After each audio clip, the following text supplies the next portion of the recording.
మహిళా రిజర్వేషన్ బిల్లును పార్లమెంటులో ప్రవేశపెడితే దక్షిణాది రాష్ట్రాలను ఒప్పించే బాధ్యతను తాను తీసుకుంటానని తెలంగాణ ముఖ్యమంత్రి రేవంత్ రెడ్డి అన్నారు. ఉత్తరప్రదేశ్ అసెంబ్లీ ఎన్నికల లోపు నాటి మహిళా రిజర్వేషన్ ను అమలు చేస్తే మద్దతిచ్చేందుకు తాము సిద్ధంగా ఉన్నామని తెలిపారు. మహిళా రిజర్వేషన్ బిల్లుకు కాంగ్రెస్ వ్యతిరేకమన్నది అబద్దమని పేర్కొన్నారు. డిలిమిటేషన్ పేరుతో బీజేపీ శాశ్వతంగా అధికారంలో ఉండాలని కుట్ర చేసిందని ఆగ్రహం.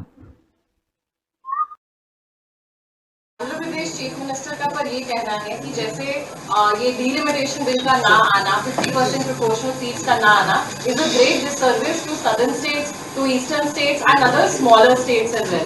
उनका ये कहना है कि अब आर्टिकल 81 की वजह से जब पॉपुलेशन की वजह से जब सीट्स इंक्रीज होगी तब तो फेडरल स्ट्रक्चर ब्रेक होगा. ये चंद्रबाबू नायडू कहते हैं. चंद्रबाबू नायडू जी ने क्या कहा मैं सुना ही नहीं. चंद्रबाबू नायडू समझदार है, तजुर्बा वाले हैं. वो गलत कहता बोल के मैं नहीं समझता हूँ. अगर पॉपुलेशन बढ़ाना है अभी नारा दिए, पॉपुलेशन दिखना है तो और 30 साल लगता.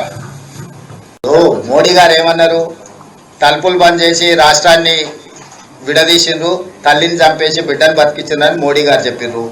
వాళ్ళ నాయకుడు ఆ విధంగా చెప్పినాక తేజస్వి సూర్య ఇంకేం చెప్తాడు, ఆవు చేనులో మేస్తే దూడేమన్నా గట్టి మీద మేస్తుందా, అది కూడా పోయి చేనులోనే మేస్తుంది. వాళ్ళకి తెలియాల్సింది ఏంటంటే చట్టసభలలో ఇన్ని రోజుల నుంచి ఉన్నారు. తేజస్వి సూర్య సెకండ్ టైం ఎంపీ అనుకుంటా. ఆయనకు అవగాహన కల్పించండి. మీరు ఏ బిల్లు సభలో ప్రవేశపెట్టినా తలుపులు మూసిన తర్వాతనే ఓటింగ్ జరుగుతుంది.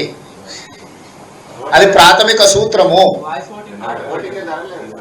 ఓటింగ్ ఆర్డర్ హౌస్ లేనప్పుడు ఓటింగ్ జరగదు. బుర్రున్నవాడు ఎవడైనా హౌస్ని ఆర్డర్లో పెట్టాలి. ఓటింగ్ అడగాల్సినోడు లగడపాటి రాజగోపాల్ లాంటి వాళ్ళు పోడియంలోకి పోతే ఏం జరుగుతుందో అదే జరిగింది. సో అట్లాంటి వాళ్ళు పేపర్ స్ప్రేలు తీసుకొచ్చి కొట్టిన తర్వాత ఓటింగ్ ఎందుకు జరుగుతాయి? ఇలాంటి అరాచకం ఎప్పుడైనా చూసిండ్రా? అరాచకానికి తగ్గట్టు రోగానికి తగ్గ మంది ఇస్తారు. ఎప్పుడైనా రోగం ఎట్లుంటే మందు అట్లుంటది. గోకుల నందన ఇన్ఫ్రా